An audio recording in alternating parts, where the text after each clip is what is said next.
ఓం సాయిరామ్ సమర్థ సద్గురు సాయినాథ్ మహారాజుకి జై. సాయి భక్తులందరికీ నమస్కారం అండి. మన బాబాగారి దయ వల్ల మనందరం బాగుండాలి, సంతోషంగా ఉండాలి అని చెప్పి మనస్ఫూర్తిగా కోరుకుంటూ ఈరోజుటి వీడియో స్టార్ట్ చేస్తున్నాను ఫ్రెండ్స్.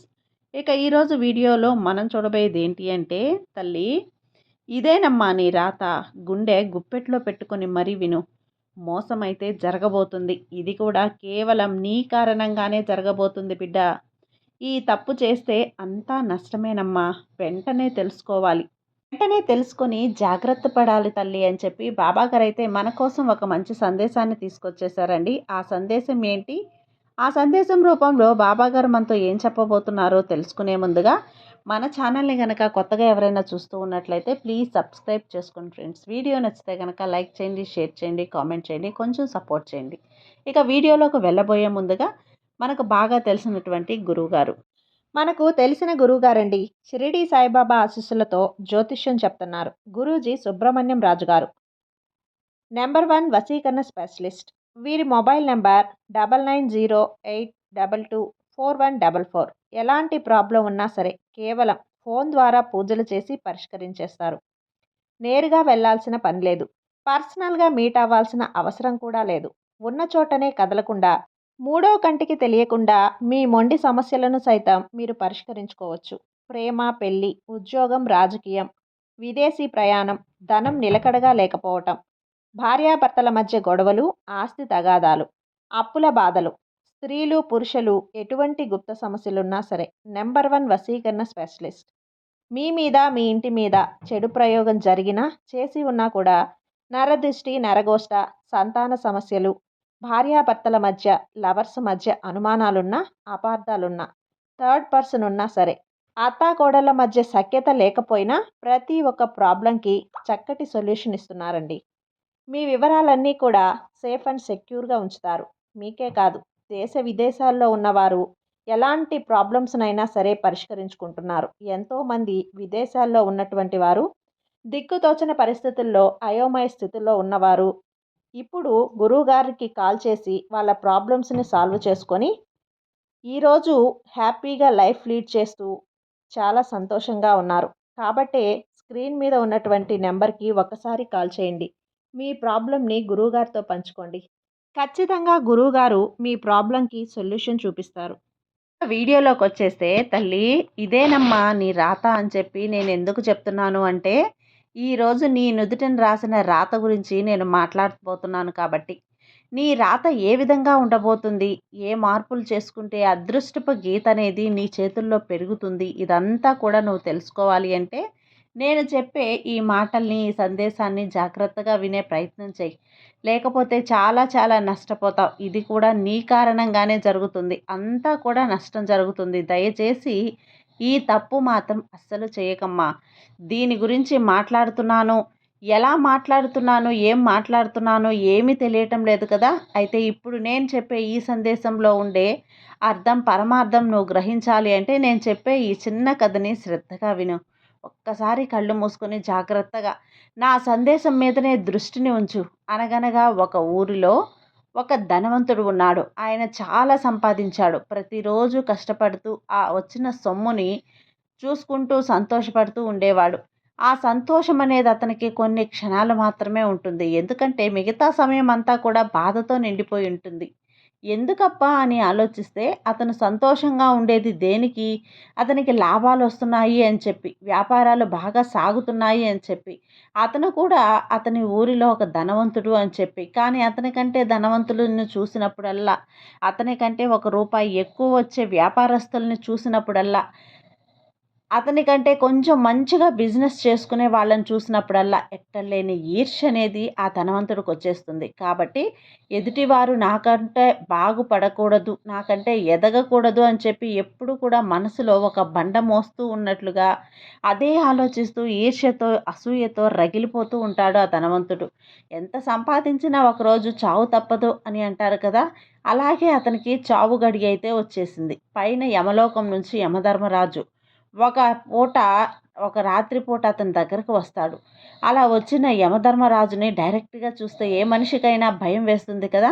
కాబట్టి యమధర్మరాజు మారు వేషంలో వస్తాడు. వచ్చి ఆ దగ్గరికి అలా వచ్చి నిల్చోగానే ధనవంతుడు ఇంటికి రాగానే ఆ యొక్క యమధర్మరాజుకి బాగా దాహం వేసింది. నోరంతా కూడా ఏదో పిడసగట్టుకుపోయినట్లుగా, ఎండిపోయినట్లుగా మంచినీరు తాగాలి అని చెప్పి ధర్మరాజుకి అనిపిస్తుంది. అయితే వెంటనే ఆ ధనవంతుడికి వెళ్ళి మంచినీళ్ళు తీసుకురమ్మని చెప్తాడు. అప్పుడే అలా చెంబు ఎత్తుకుని తాగబోతున్న ధనవంతుడు యమధర్మరాజు అడగగానే వెంటనే ఆ చెంబు తీసి ఆ యమధర్మరాజు చేతిలో పెట్టేస్తాడు. తాగబోతున్న నీరుని యమధర్మరాజు అడిగేసరికి ఆలోచించకుండా వెంటనే ఇచ్చేశాడు. ఆ నీటిని తాగి యమధర్మరాజు తన యొక్క దాహాన్ని అయితే తీర్చుకుంటాడు. ఇక తను మళ్ళీ మారువేషం నుంచి, అయ్యా నీకు మరణశిక్ష, మరణ గడియలు అయితే వచ్చేశాయి. నేను యమధర్మరాజుని. నువ్వు ఇప్పటితో చనిపోతావు.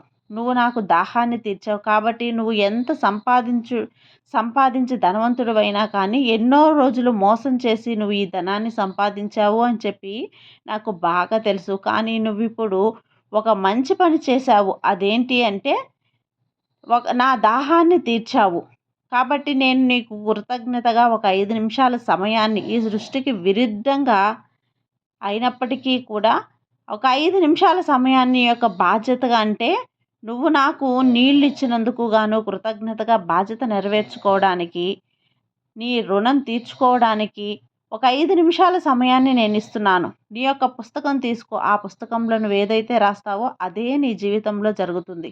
కాబట్టి ఈ పుస్తకంలో 5 నిమిషాల సమయాన్ని ఉపయోగించుకొని ఏం చేసుకోవాలనుకుంటున్నావో రాసుకో అని అతని చేతికి యమధర్మరాజు భవిష్యవాణి అయితే ఇచ్చేశాడు. ఇలా భవిష్యవాణిని ఇచ్చిన తర్వాత అతను మొదటి పేజీని తెరుస్తాడు. ఎవరు ధనవంతుడు? మొదటి పేజీ తెరిచి చూసిన వెంటనే అతని యొక్క ఆ యొక్క మొదటి పేజీలో ఏమీ లేవు. ధనవంతుడి ఇంటి పక్కనే ఉన్న మరొక ధనవంతుడికి లాటరీ తగిలి త్వరలోనే ఉన్న ధనాన్ని 10 రెట్లు ఎక్కువ కోటీశ్వరులుగా మారబోతున్నారు అని చెప్పి రాసి ఉంటుందన్నమాట. అది చూసి ఈ ధనవంతుడికి ఒక రకమైన ఈర్ష్య, అసూయ అనేది వెంటపడేగానే ఆ పెన్నుతోటి అతనికి లాటరీ తగలకూడదు, అతను కోట్లకు అధిపతి అవ్వకూడదు, అతని దగ్గరకు డబ్బు ఉండకూడదు, పోవాలి, అతను నాశనం అయిపోవాలి. అసలు అతనికి అసూయ అంతా కూడా ఒక 4 వాక్యాలలో రాసేస్తాడన్నమాట. మళ్ళీ రెండో రోజు తిప్పుతాడు. రెండో పేజీ తిప్పిన తర్వాత అతనికి చిన్ననాటి స్నేహితులు, ఒక వ్యవసాయం చేసుకునే రైతుకి అతని యొక్క పొలంలో పెద్ద పెద్ద లంకె బిందెలు దొరకబోతున్నాయి. అలాగే బిందెలు దొరికిన తర్వాత రోజు నుంచి ఈ ఊరిలో కల్లా పెద్ద కోటీశ్వరుడుగా అవుతాడు అని చెప్పి రాసుంటుందన్నమాట. అది చూడగానే ఎవడో వ్యవసాయం చేసుకునేవాడు నా స్నేహితుడైతేనే మాత్రం నాకంటే గొప్పవాడు అవుతాడా, ఇది జరగకూడదని వీల్లేదు అని చెప్పి వెంటనే ఆ లంకి పిందెలు దొరకకూడదు, అక్కడ ఉండకూడదు, అతను ధనవంతుడు కాకూడదు, అతను ఊరిలో కల్లా ధనవంతుడు కాకూడదు, అతడు పొలం కూడా ఎండిపోవాలి, అతని పొలం కూడా అసూయతో 4 గొడవలతో 4 మాటలు రాసేస్తే చాలు. ఇంకో పేజీ తిప్పుతాడు. ఇంకో పేజీ తిప్పిన తర్వాత అతనికి చిన్నప్పటి నుంచి చెప్పిన మాస్టర్కి ఒకటంటే ఒకటి నుంచి ఒక అతనికి దగ్గర చదివి విద్యార్థి వచ్చి అతనికి 1 కోటి రూపాయలతో ఒక బహుమతిని అయితే ఇవ్వబోతాడు. ఆ బహుమతి చూసి అతను సంతోషపడుతున్నాడు.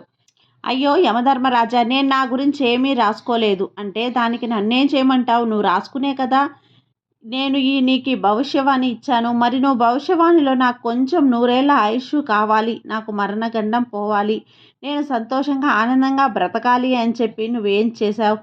ఏం రాసావు? నువ్వు పక్కన వాళ్ళు నాశనం అవ్వాలి అని చెప్పి గురువు నేర్పిన పాఠాలు, ఆ పాఠాలు నేర్పిన గురువు సంతోషంగా ఉండకూడదు అని చెప్పి ఇటువంటివి ఏవేవో పక్క వాళ్ళ గురించి ఆలోచనలతో నీ మనసంతా కూడా కల్మష విషం చేసుకొని వారి గురించి రాసేసుకుంటున్నారు.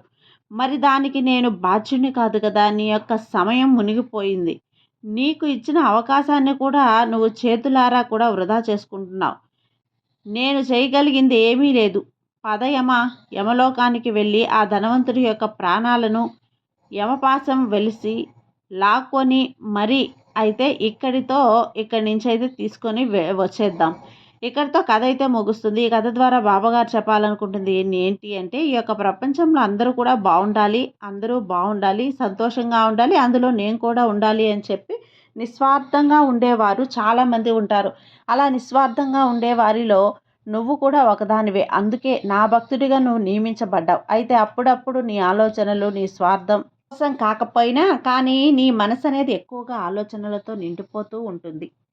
కాబట్టి నీ మనసు ఎప్పుడు కూడా నెగటివిటీ తోటి నిండిపోతూ ఉన్నది. ఎక్కువగా పక్కన వాళ్ళు నా గురించి ఏమనుకుంటున్నారో, వాళ్ళు ఇది చూస్తే ఏమన్నా అనుకుంటారేమో, పక్కన వాళ్ళు నేను ఈ పని చేస్తే ఏమన్నా అనుకుంటారేమో అనే ఆలోచనలతో సగం జీవితం గడిచిపోతే, ఈ పని చేస్తే అది సక్సెస్ అవుతుందో లేదో, ఈ పని మొదలుపెడితే అది ఏం మాట్లాడుతారో, ఈ చీర కట్టుకుంటే ఎలా ఉంటుందో, ఈ చీర కట్టుకోకపోతే ఎవరన్నా ఏమన్నా అంటారేమో, అయ్యో! నా దగ్గర ఉన్న ధనం నలుగురికి ఈ విధంగా వెళ్తుంది.